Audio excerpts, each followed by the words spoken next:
안녕하세요. 워런 버핏처럼 매일 신문을 박전무 함께 읽으면서 투자의 고수가 됩시다. 웜의 신박 오늘 9월 3일 화요일 순서입니다. 네. 어제 인사이드 아웃에서 여러 가지 감정이 있다고 말씀드렸었는데요. 저도 되게 소심한 사람이구나 그런 생각을 좀 많이 합니다. 왜냐면요, 어제 이런저런 얘기 서론이 너무 길었었잖아요. 그래서 하루 종일 밤늦게까지 내가 너무 쓸데없는 말을 많이 한 거 아닌가 막 그 생각 때문에 하루 종일 좀 그랬어요. 내일부터는 신문 읽으면서 그냥 신문부터 그냥 간결하게 읽자, 뭐 이런 마음을 먹었었는데 좀 전에 이제 댓글 쭉 확인해 보고 그래도 좋게 받아들여 주셔가지고 너무 감사합니다. 이렇게 좋게 생각해 주셔서 너무 감사합니다. 그래도 어제 우리가 그 지난주 금요일 허재현 교수님처럼 과거에 어제 나는 왜 그렇게 길게 그 서론을 길게 얘기했을까 하면, 그 허재현 교수님 말씀대로 그때 당시에는 제 감정의 여러 감정 중에 이런 감정으로 선택한 결정이었잖아요. 그러니까 교수님 말씀이 맞는 것 같아요. 그래서 하고 나서 뭐 후회도 많이 하는데 그때로 돌아가 보면 뭐 그때는 이런 감정으로 꼭 그런 결정을 했었구나. 네.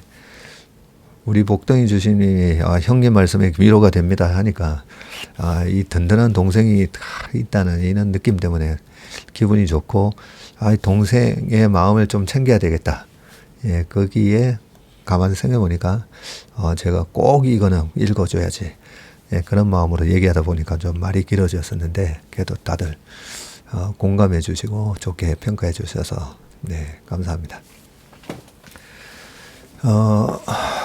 학창 시절 국어 수업 열심히 들었을 것 같아요 라고 하셨는데, 정말 고1 때는요, 그 국어 선생님이 신문 읽어라 뭐 이런 말씀 때문에 국어 공부 정말 열심히 했었습니다. 국어 그 선생님 말씀 듣고 어릴 때도 좀 책을 좋아하는 기도 했었지만, 그때 선생님 덕분에 국어 공부를 너무 많이 했는데, 좀 부끄러운 거는 고3 때는 다른 국어 선생님이셨는데 고문 선생님이셨군요. 들어와서 한 번씩 이제 질문하시잖아요. 그러면 항상 이제 반장부터 먼저 시키거든요. 그리고 반장이 모르면 부반장, 부반장이 모르면 총무 이렇게 가는데, 제가 뭐 공부를 잘해서 반장이 된 게 아니라 인기 투표로 하다 보니까 또 고3 때 또 반장이 돼가지고. 근데 그때 고문 선생님이 하셨던 말씀이, 여기 3학년 일반 반장은 뭐 물어보면 아는 게 없다고. 물어볼 때마다 아는 게 없다고. 한 고2 때부터 그때 질풍노도의 시기로 들어가면서 공부를 안 해가지고요. 특히 고문 이런 거 보면 교과서에 충실하게 좀 많이 읽어야 되는데, 그랬던 기억이 납니다. 그래서 예전에 참 난감했던 것 같아요. 이 당시에 고문 선생님이 오죽했으면 이 3학년 일반 반장은 아는 게 없다고 물어보면 아는 게 없다고 그랬었습니다. 자, 또 서론이 길어지기 전에 빨리 기사 읽도록 하겠습니다. 자, 첫 번째 기사는 제가 제일 좋아하는 기업가, 도전 창의 혁신, 다시 정주영.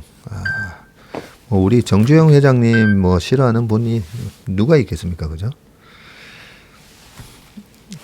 자, 기업가 정신을 찾아서 매경에서 이런 시리즈로 또 하나 봅니다.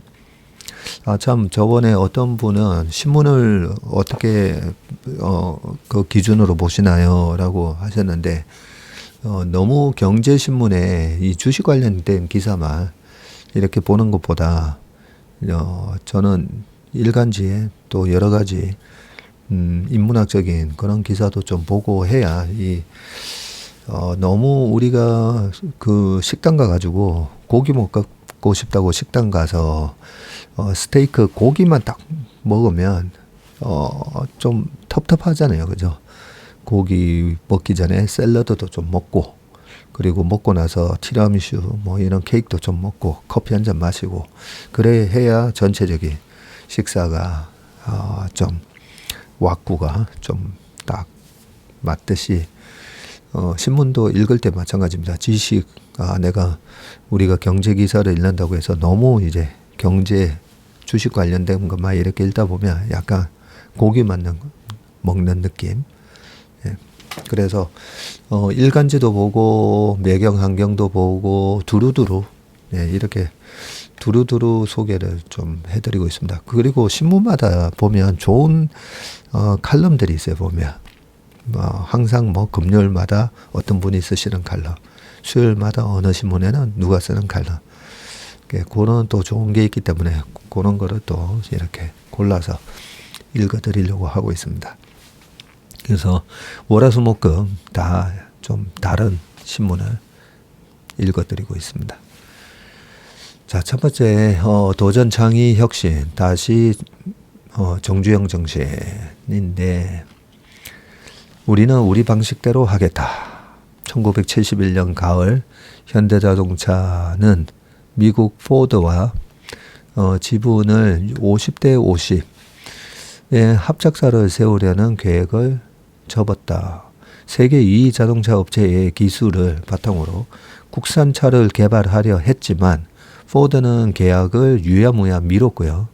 이전까지 포드의 차를 단순 조립하던 현대차는 고유 모델 개발이라는 독자 노선을 택했다.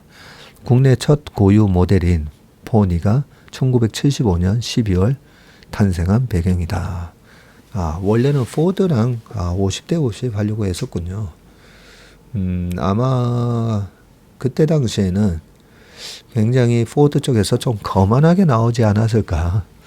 그래서 정주영 회장님이 그러면 우리 방식대로 하자, 이러셨나? 뭐 그런 생각도 좀 듭니다.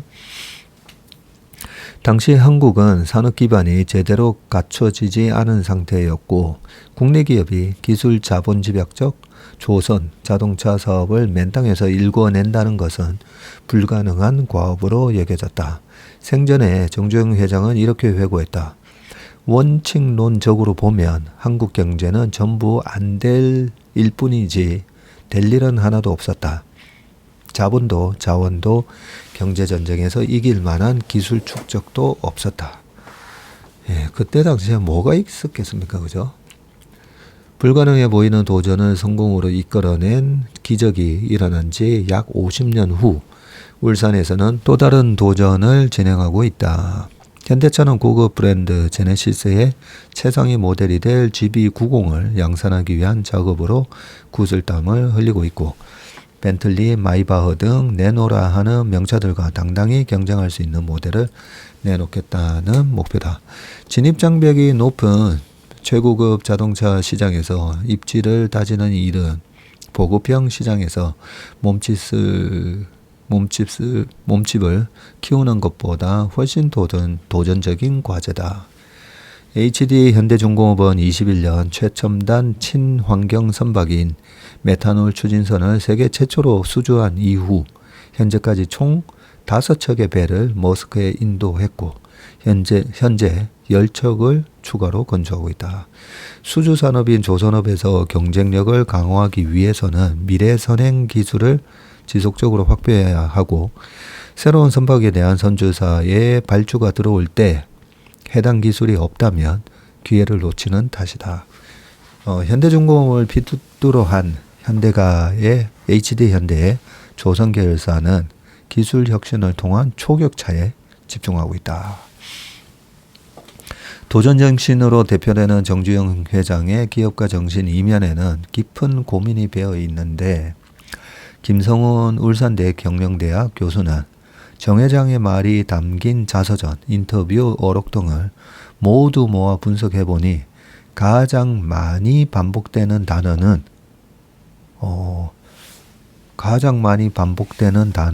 뭘까요?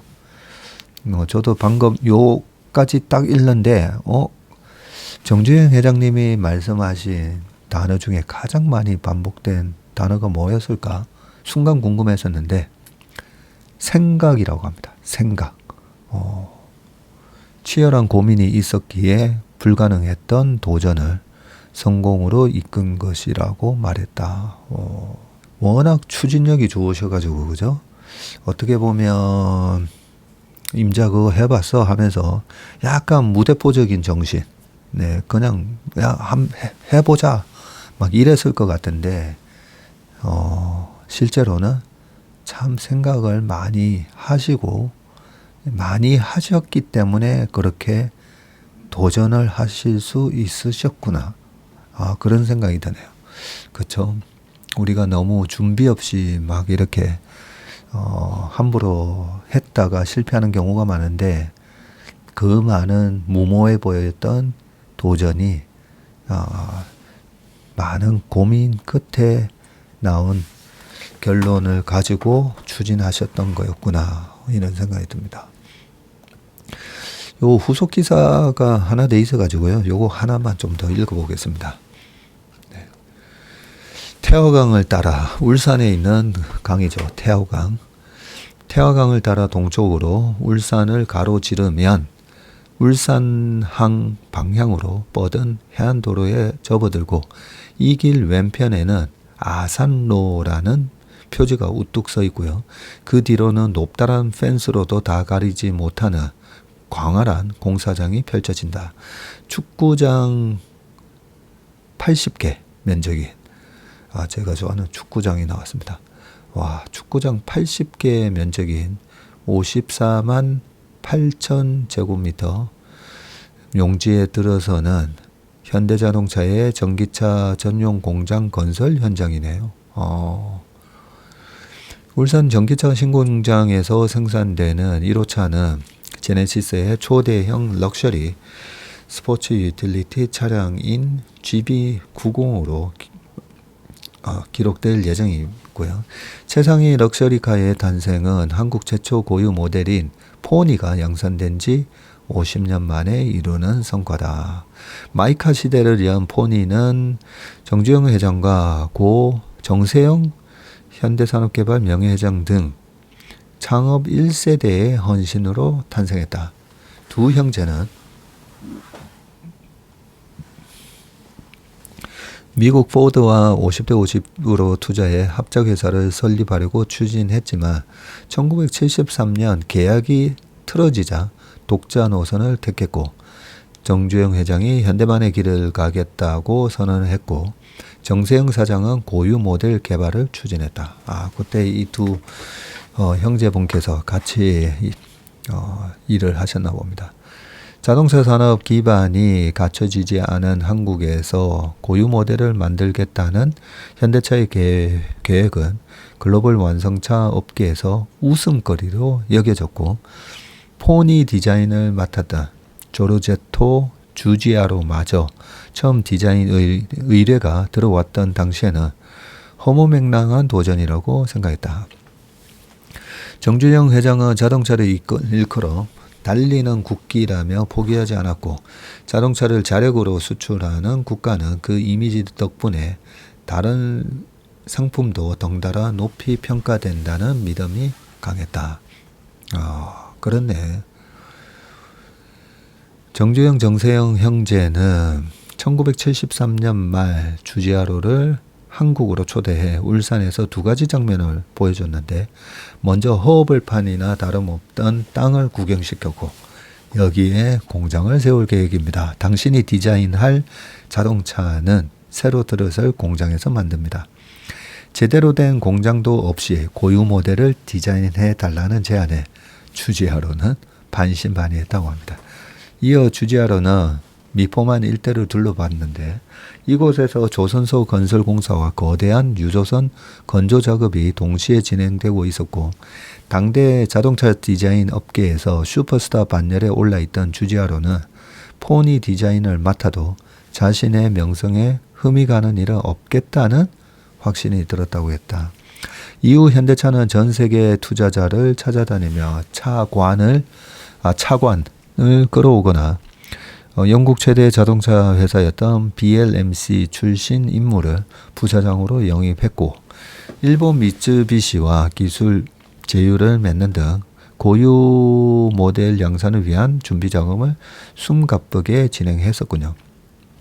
현대차는 1976년 1월 포니 양산을 본격화했고 포니는 시판 첫 해에 1,726대가 판매되며 단숨에 국내 시장 점유율 1위에 올라섰군요. 하긴 뭐 그때는 다른 차가 없었으니까 수입차밖에 없었을 거고 그죠?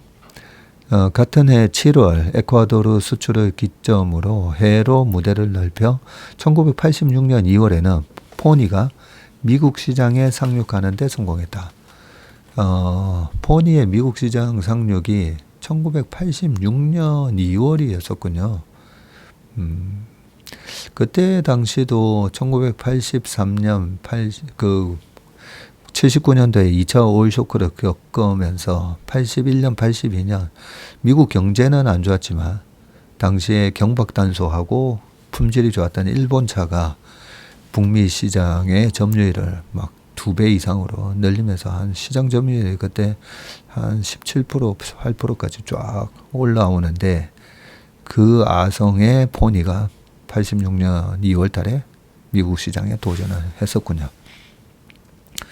포니가 출시된 지 50년 만에 제네시스가 독립 브랜드로 출범한 지 10여 년 만에 탄생하는 GB90은 한국이 명품 자동차 시장에서도 독일, 영국, 이탈리아 등과 어깨를 나란히 할 정도로 위상이 높아졌음을 보여준다. GB90에는 해외 초고가 차량에만 적용되던 코치도 1열과 2열 문이 서로 마주보게 열리는 방식. 요렇게 열리는 거 말이죠. 지금은 요렇게 차 문을 요렇게 여는데 그죠? 이걸 코치도라고 하는군요. 를 비롯해 각종 첨단 기술이 도입된다. 판매 가격은 최고 2억 원 안팎으로 책정될 전망이다. 네, 근데 뭐 코치도를 한 번도 타본 적이 없긴 한데 이렇게 열리면 앞에 뒤에 서로 탈 때 약간 병목 현상처럼 좀 불편할 것 같은데 앞사람 뒷사람이 같이 타지 않나요?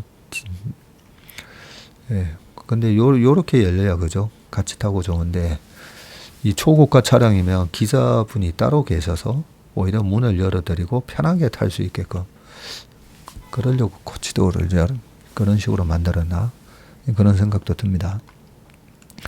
자, 현대차의 고급차 명칭에 불과했던 제네시스가 2015년 11월 독립 브랜드로 출범한 것은 정의선 현대차 그룹 회장의 비전이 뒷받침된 덕분이고 딱 50년 만에 40년? 2015년이면 포니가 1975년에 생산됐다고 했으니까 제네시스 브랜드가 나온 거는 40년이고 그리고 이번에 포니 출시한 지 50년 만에 GB90 이런 걸 했다 이 얘기겠군요.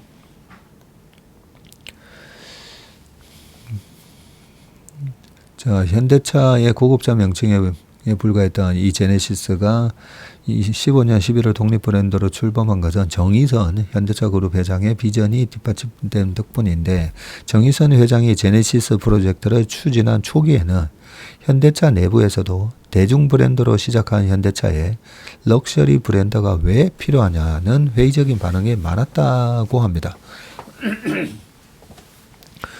그래요.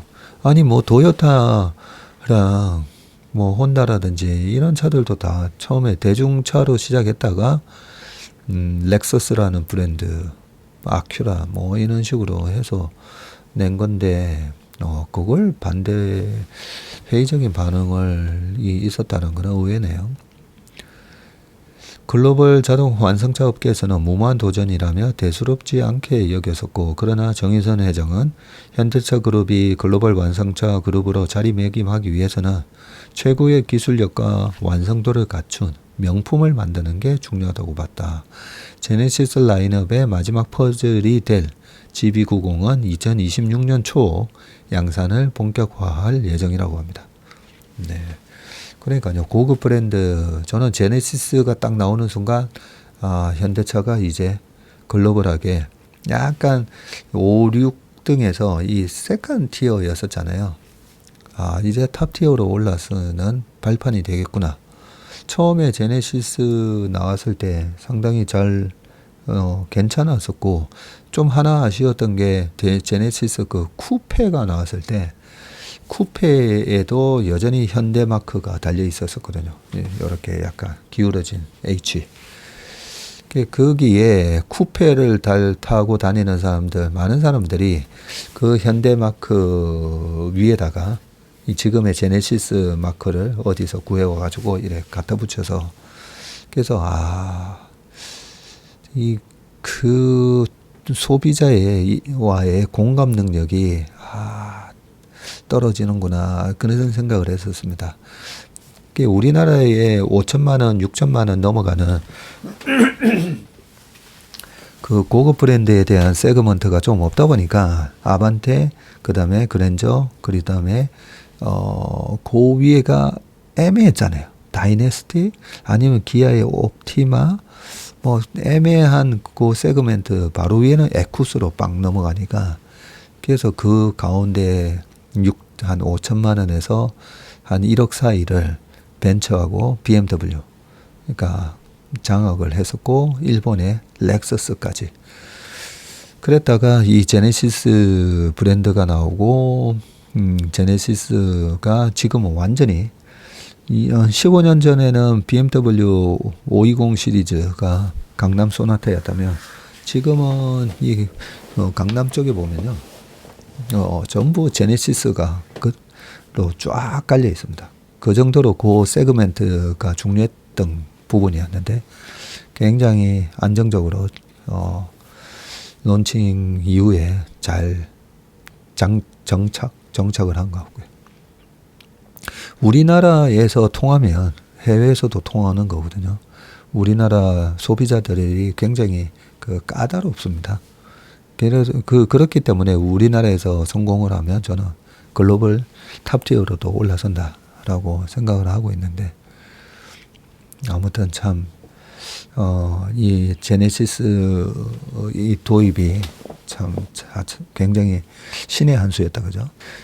김현성 한국경영학회 회장은 현대차 그룹의 약진에 박수를 보내는 이유는 이 기업의 성장이 곧 한국의 경제 발전으로 이어진다는 기대가 크기 때문이다며, 도전의 한계선을 긋지 않고 선도적으로 이끌어가는 정의선 회장의 모습에서 정주영 회장의 기업가 정신이 계승되고 있음을 확인할 수 있다고 말했습니다.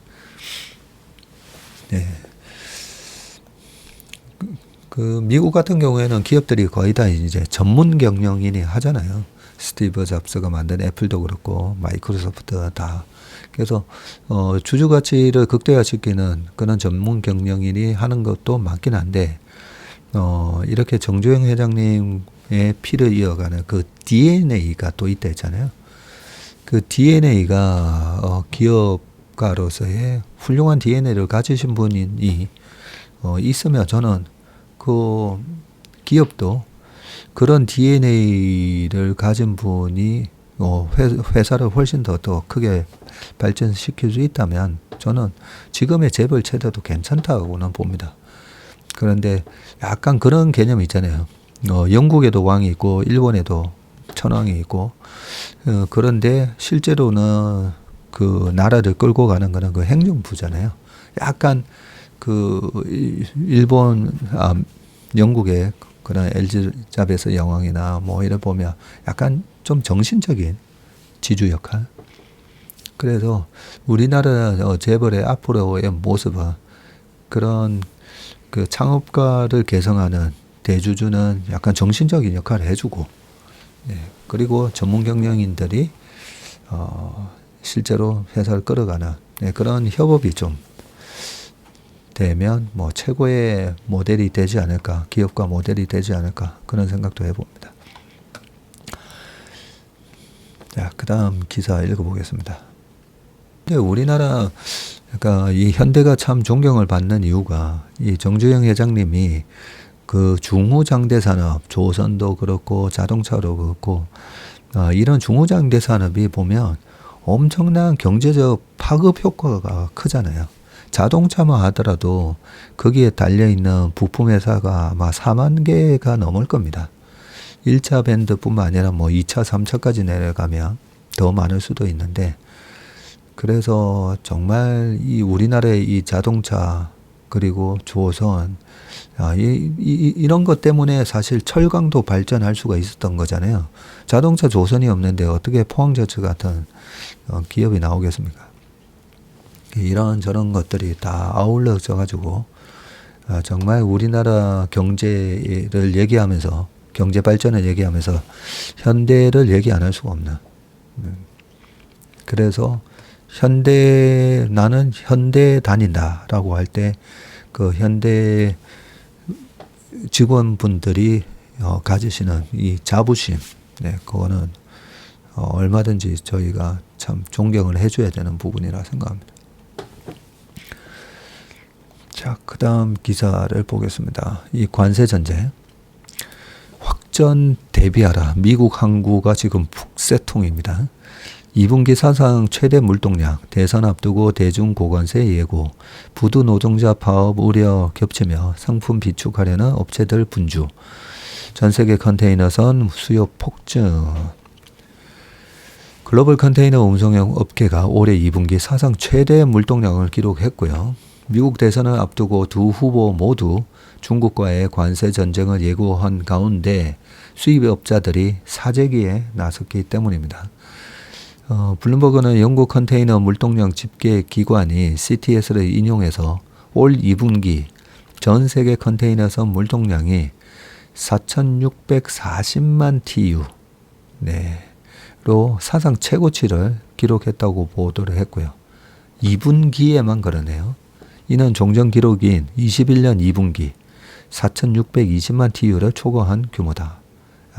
21년 2분기 코로나 직후에 그죠? 엄청난 물동량 증가가 있었었죠.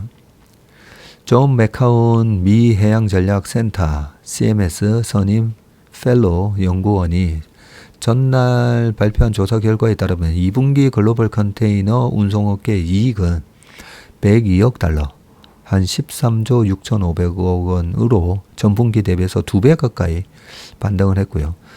코로나 사태 이후 리오프닝 당시 컨테이너선 부족으로 운임이 치솟으면서 22년 2분기에 이익이 631억 달러를 기록했지만 이후 하락세를 그리며 지난해 4분기에는 컨테이너 운송업계가 분기 순손실을 또 기록을 했었네요. 이번 조사에 따르면 미국에서 컨테이너 선 수요가 특히 강하게 나타났는데 대선을 앞두고 새로운 대중 관세 도입과 미 동부 해안 부두 파업에 대한 우려가 겹치면서 미국 수입 업체들이 상품을 미리 주문해 비축하고 있기 때문이다. 실제 미 서부의 대표 관문이 이 로스앤젤레스 항과 롱비치 항의 컨테이너 물동량은 지난 7월 기록적인 증가세를 보인 것으로 나타났다.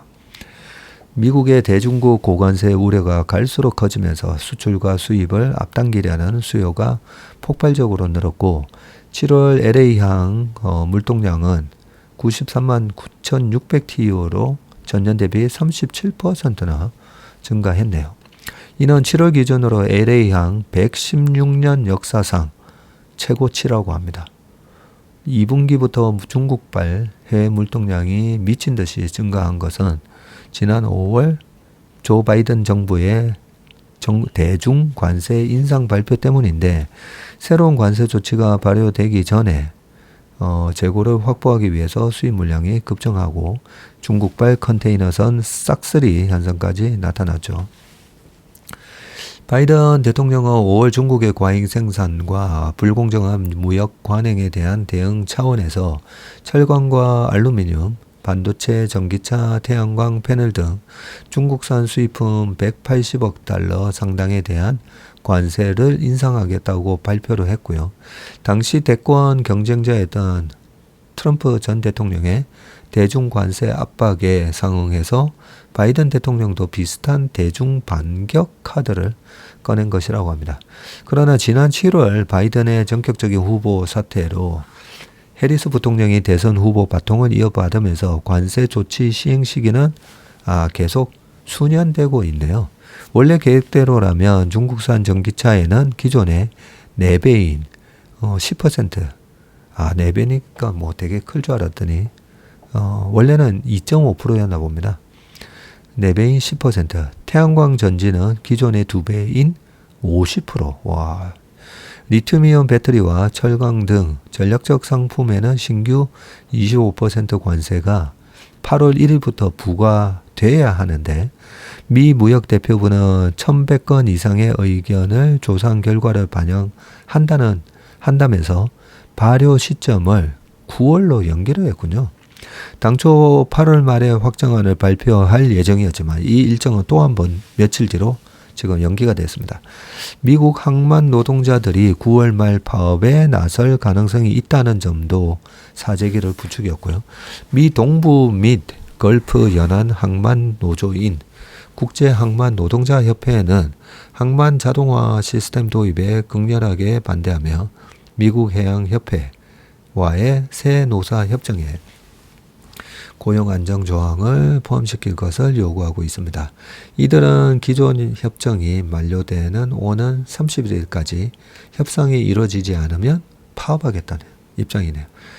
아울러 중국 부동산 시장 침체로 수요 절벽에 직면한 중국 철강 업체들이 저가의 제품을 수출하는 이른바 밀어내기 물량까지 겹치면서 코로나 팬데믹발 물류 병목이 정상화한 국면 이래로 사상 최대 물류 수요가 지금 나타나고 있습니다.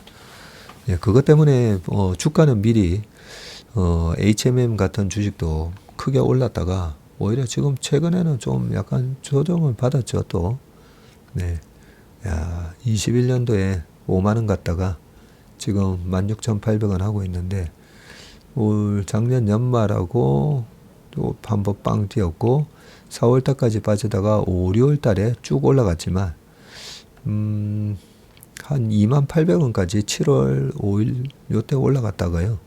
지금은 다시 16,800원까지 빠져 있습니다. 자, 그 다음 기사를 보기 전에 어제 댓글에서 갑자기 이 좋은 댓글 달아두신 분 기억이 나서 그 미국의 이 경기에 관한 얘기인데요. 네. 그 9월에 미국 시장이 약한 이유는 법인세를 내는 계절이라 그렇다는 이야기가 있네요.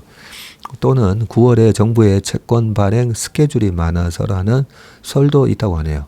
미확인이라 팩트 체크는 필요해 보입니다. 라고 하셨는데 이게 바로 저랑 같은 청에 있는 우리 중소기업중앙회 자금운용팀에 있는 성상현 과장이 얼마 전에 3프로에 나와서 얘기한 겁니다.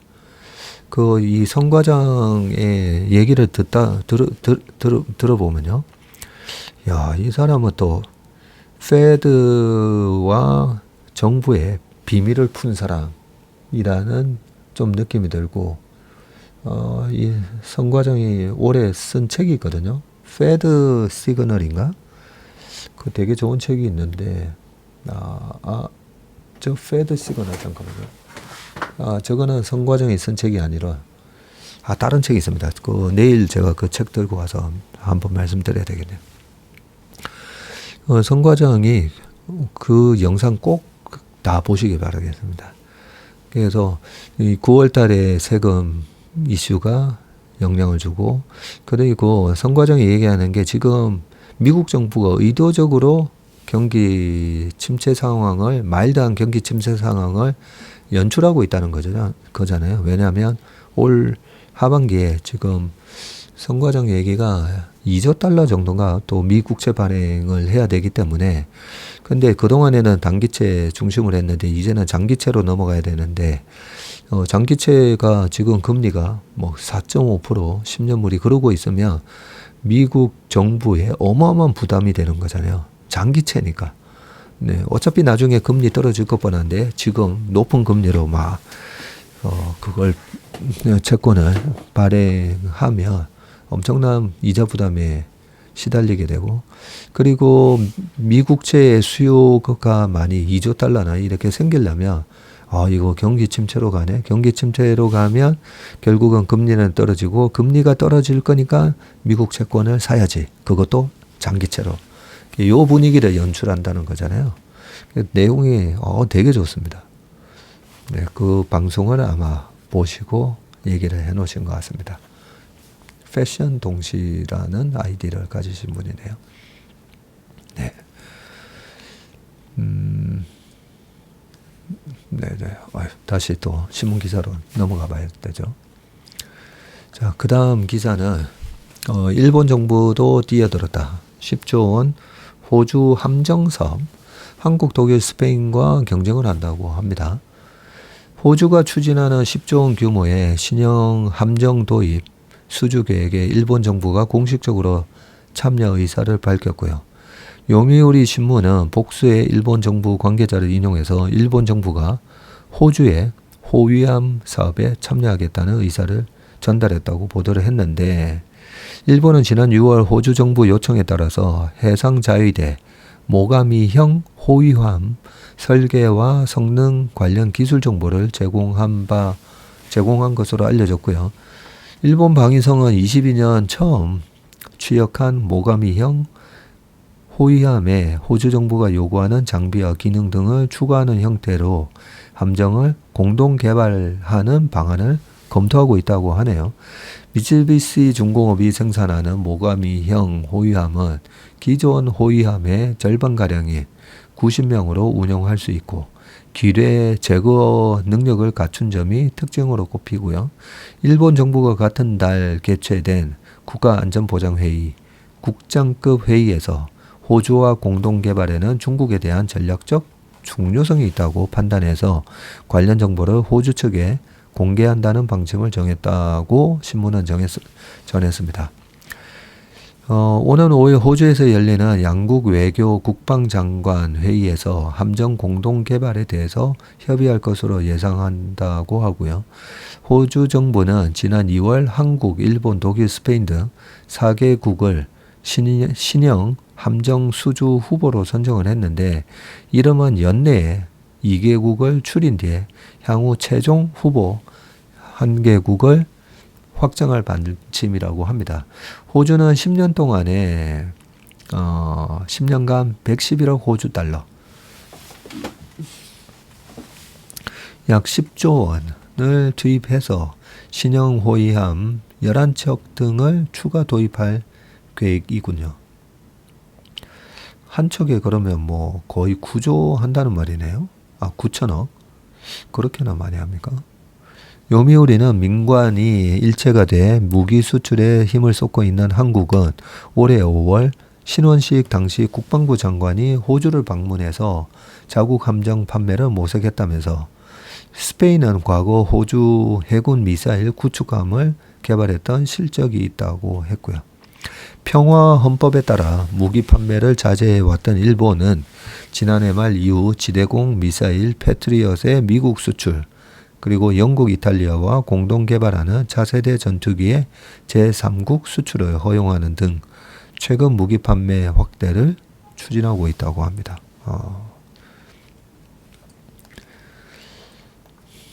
자, 그 다음 기사는 쿠팡 월회비 올리고도 사용자 늘어라고 돼 있어 가지고요. 이게 뭔 얘기인가 봤더니 국내 최대 이커머스 쿠팡이 8월 구독료를 올리고도 이용자를 늘리는데 성공했다. 구독료를 58% 올리면서 논란이 일었지만 많은 고객은 아직 감당할 만한 범위의 인상으로 받아들였다는 해석이 나오고요. 중국 알리익스프레스는 전월 대비 7%대 성장률을 기록하며 팀원 위메프 사태에 따른 최대 수혜 업체가 됐다.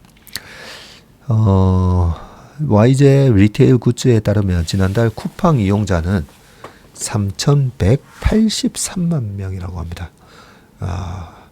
이 정도면 애들 유치원생 뭐 쿠팡 이용할 리는 없잖아요. 그리고 초딩 한 1, 2, 한 3학년까지 네. 그리고 또 초고령이신 분 뭐 그렇게 제외하면 전 국민이 다 쓰는 것 같은데요. 그죠? 하긴 뭐 저 같은 사람도 쓰니까 3,183만 명, 전월 대비 0.5% 신장했고요. 지난달 7일부터 쿠팡의 멤버십 요금이 4,990원에서 7,890원으로 인상됐는데도 이용자가 증가한 것이다.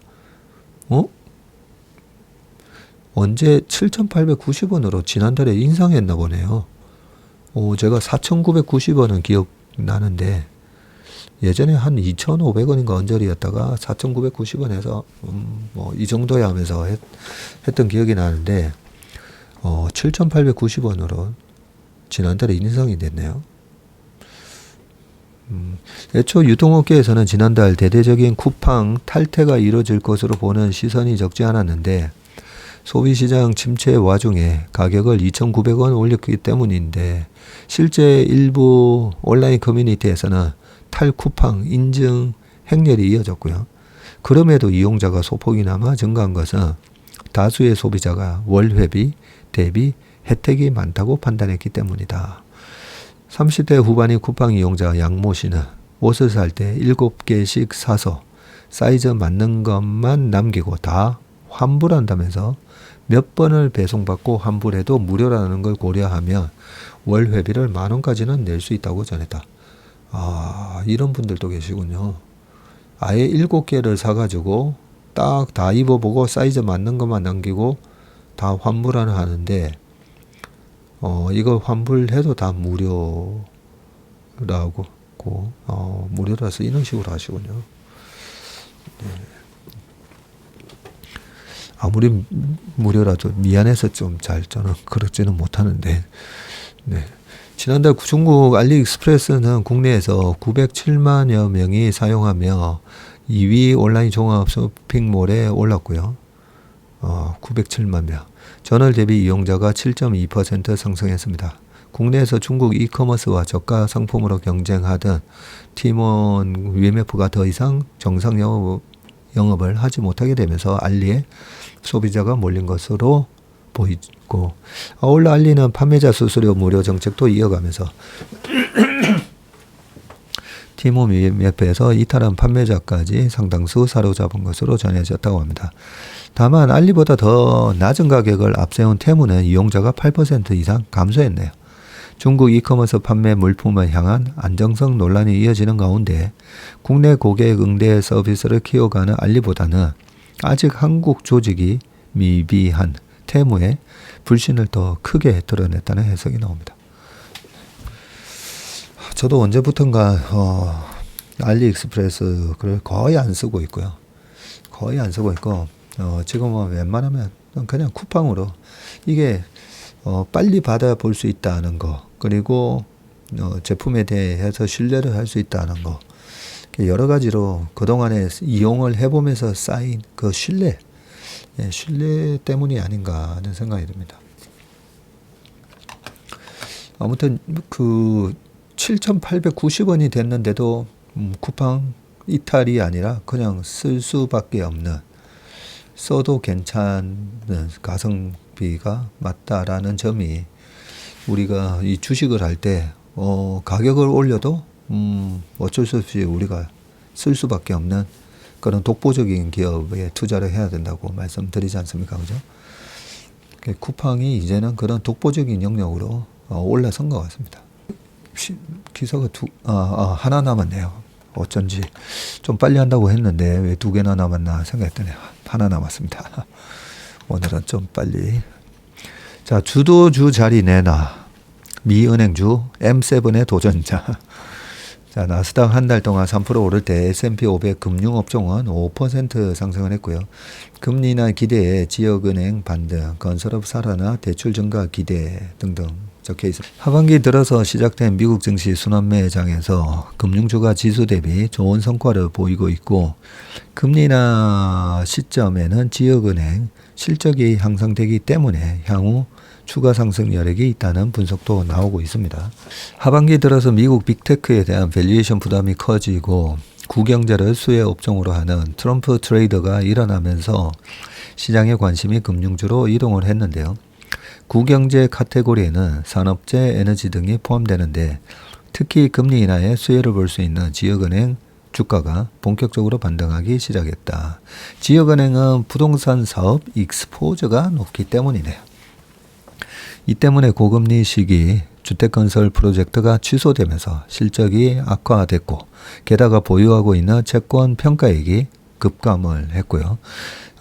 작년 실리콘밸리 뱅크 파산 등 곳곳에서 경고음이 나오며 시중자금이 지역은행에서 대형은행으로 이동하는 계기가 됐었죠. 페드의 정책금리 인하를 앞두고 주택건설 프로젝트 재개와 예금이자 비용 완화 기대로 주가가 큰 폭으로 오르고 있습니다. 한국도 지금 최근에 거의 비슷한 분위기로 올랐습니다. 금리 부담이 줄어서 제조업 경기 사이클도 살아나면 대출 역시 늘어날 것으로 보이는데, 황병준 유한타 증권연구원은 정기 예금 고객이 증가하고 부채금리가 낮아지고 있다면서 이는 지역은행의 예금 고객 유치 경쟁과 조달 비용 부담이 완화되는 효과를 갖는다고 말했고요.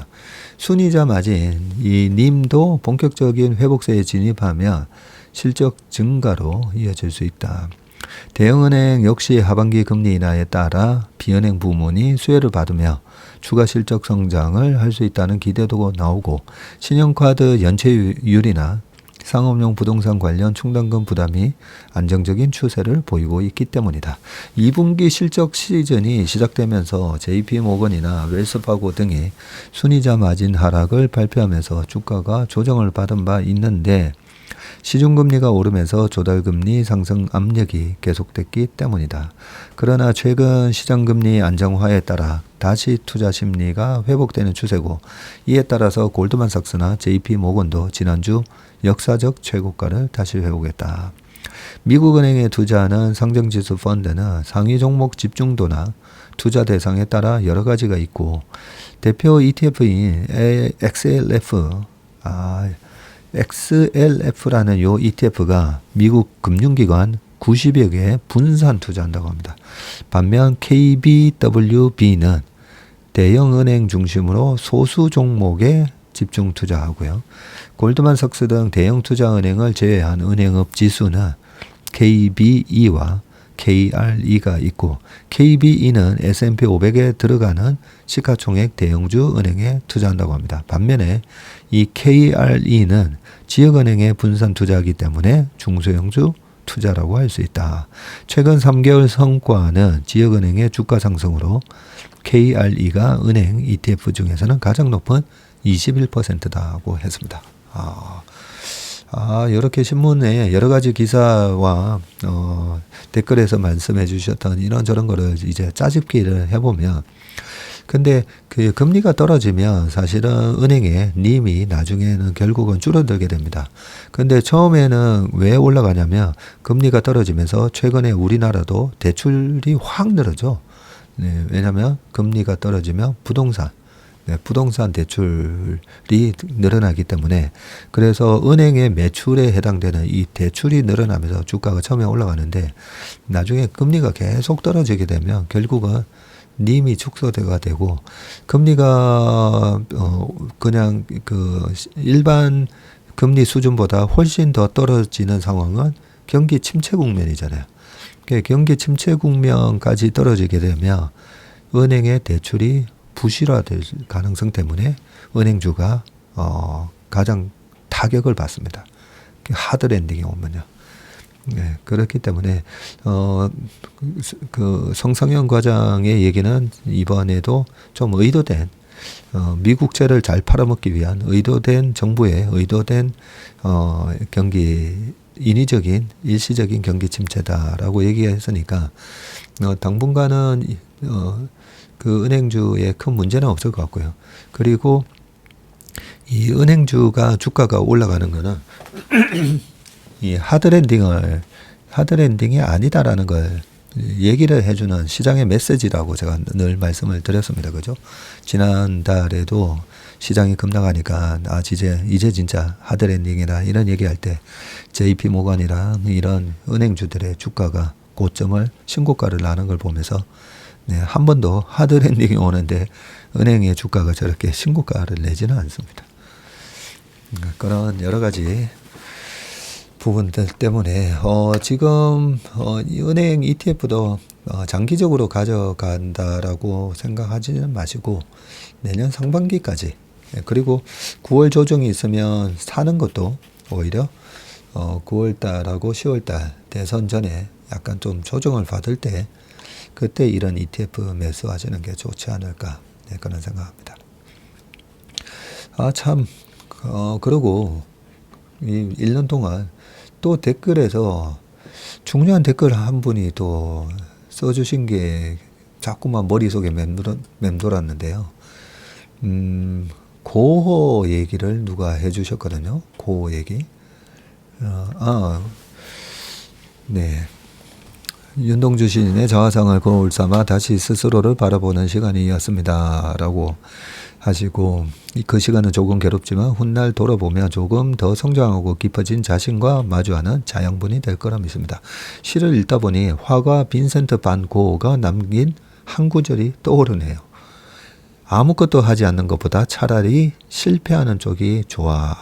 한 인간이자 예술가로서 그 외로웠던 세월, 뜨거웠던 삶을 살았던 반 고흐의 말이 오늘도 제 선택에 힘을 실어줍니다. 라고 하셨습니다. 예, 약간 제가 요런 주의거든요. 굉장히 저도 소심하고 굉장히 저도 불안도 많이 하고 잡생각도 많고 그럼에도 불구하고 제가 잘하는 거 하나 액션을 잘합니다.